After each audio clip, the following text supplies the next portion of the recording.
Rain poured hard against the city streets as Lila pulled her jacket tighter around her small frame. She had never been inside a mansion before, let alone to work in one. Tonight, she wasn't supposed to be here at all. This was her sister Mia's shift as a housekeeper. But when Mia fell sick with a high fever, Lila couldn't let her lose the job they so desperately needed. So here she was, standing at the tall iron gates of the Whitmore estate, her shoes muddy, her heart hammering. The front door opened before she could knock twice. A middle-aged butler stood there, polished and proper, giving her a curious glance. "You must be Mia," he said, his voice smooth. Lila nodded nervously. "Yes, sir. I'm here to cover the evening shift." "Very well," the butler replied, stepping aside. "Mr. Whitmore is working late. You likely won't see him." That was a relief, Lila thought as she stepped into the grand marble-floored foyer. The place looked like something out of a movie: crystal chandeliers, shining floors, art on every wall. She almost forgot why she was here until she saw the laundry basket waiting by the stairs. Half an hour later, as Lila dusted the living room, she heard faint footsteps on the staircase. A little girl, no more than 7, stood there in pink pajamas, holding a stuffed rabbit. "Hi," she said softly. Lila smiled. "Hi there. You must be Emma." The girl nodded. "Who are you?" "I'm just here helping out tonight," Lila replied gently. "Shouldn't you be in bed?" Emma shrugged. "I can't sleep."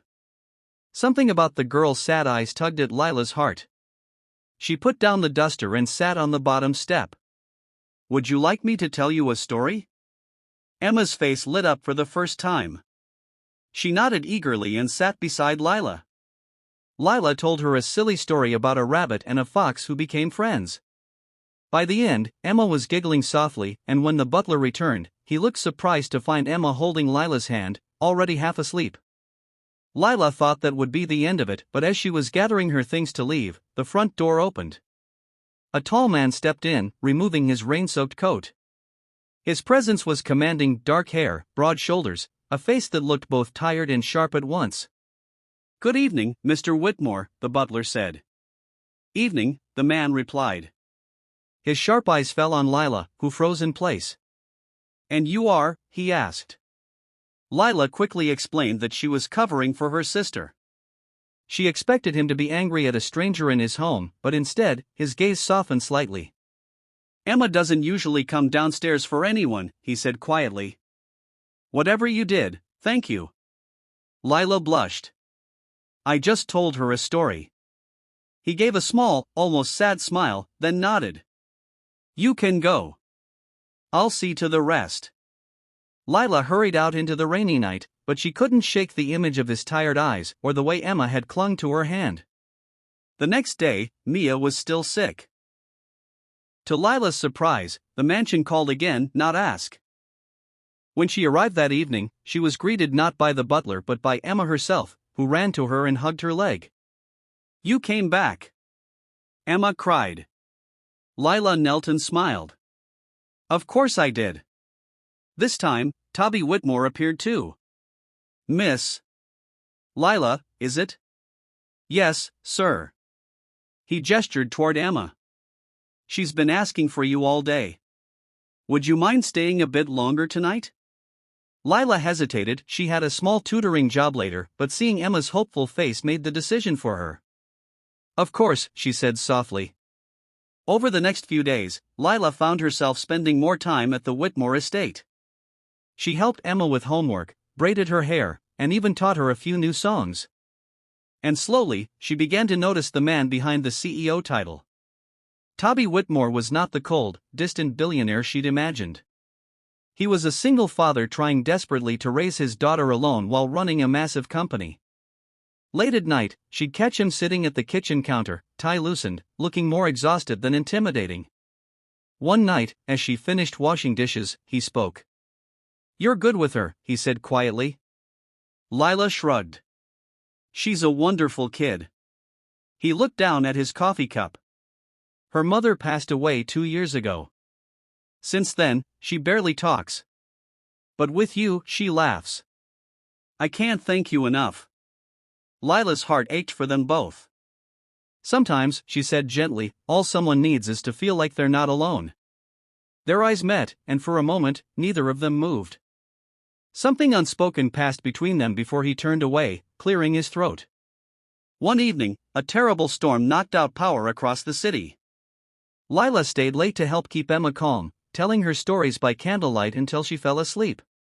When Lila tried to leave, Toby insisted she wait until the roads cleared. They sat by the fire, the crackle of flames filling the silence.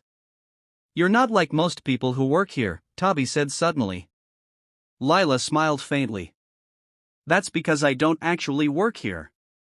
I was just covering for my sister." He raised an eyebrow. "So you're not a housekeeper?" "No," she admitted. "I'm a student. I just didn't want my sister to lose her job." He looked impressed. "You'd take her place, do all this, just so she wouldn't get in trouble?" "She's my sister," Lila said simply. For the first time, Toby chuckled, a deep, warm sound that made Lila's heart race. Days turned into weeks. Lila found herself looking forward to evenings at the estate.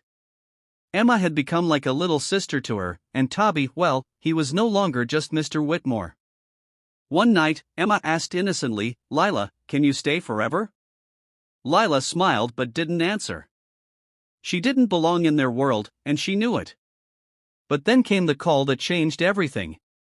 One Friday evening, as Lila arrived, the mansion was in chaos. Staff hurried back and forth, voices low and tense. "What's going on?" she asked the butler. "It's Mr. Whitmore," he said grimly. "There's been a board meeting, some investors are threatening to pull out. He's under enormous pressure." That night, Lila found Toby in his study, head in his hands. "You should go home," he said quietly. Instead, Lila walked over and placed a hand on his shoulder. "You've been strong for everyone else. Let someone be strong for you for once." He looked up at her, his usually sharp eyes vulnerable. And that was the moment Lila realized she didn't just care about Emma anymore. She cared about him. The study was quiet except for the rain pattering against the windows. "You don't understand," Toby said finally, his voice low. "If this deal collapses, hundreds of employees could lose their jobs. I can't let that happen." Lila didn't flinch. "Then fight for it. But don't destroy yourself in the process. Emma needs her dad, not just the CEO who works until he can't stand anymore."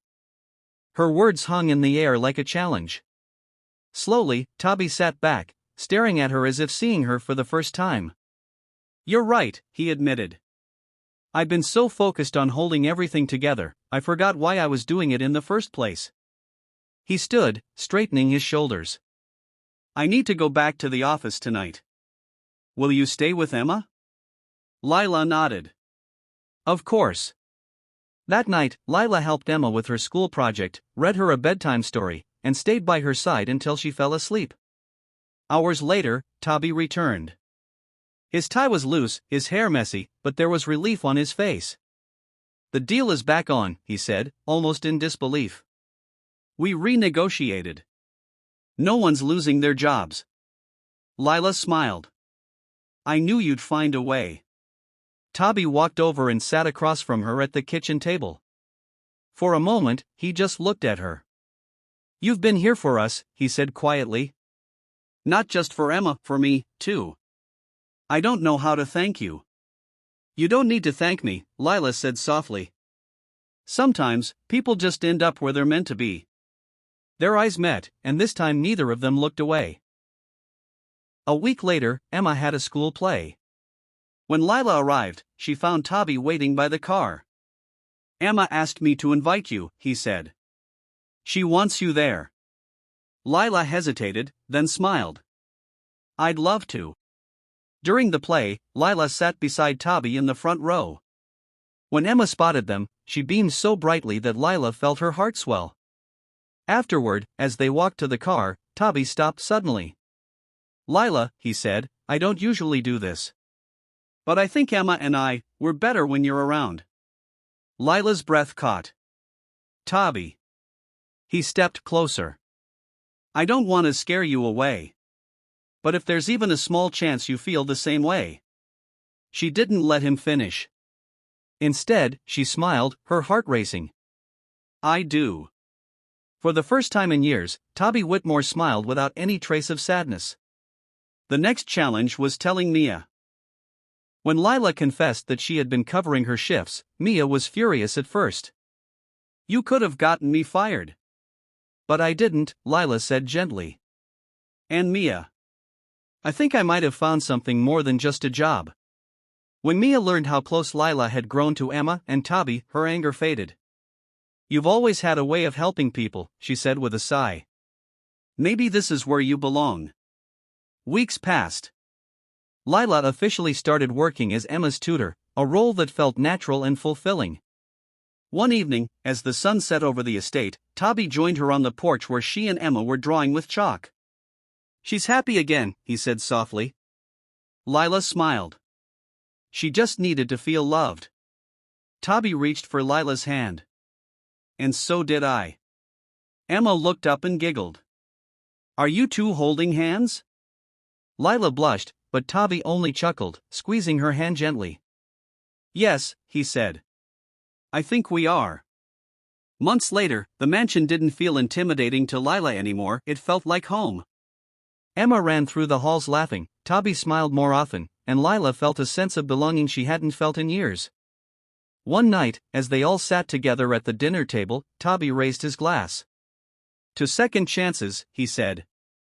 Lila's heart warmed as she clinked her glass with his. And as Emma leaned against her shoulder, Lila realized that what began as one night covering for her sister had turned into the family she never knew she needed, and a love that changed everything.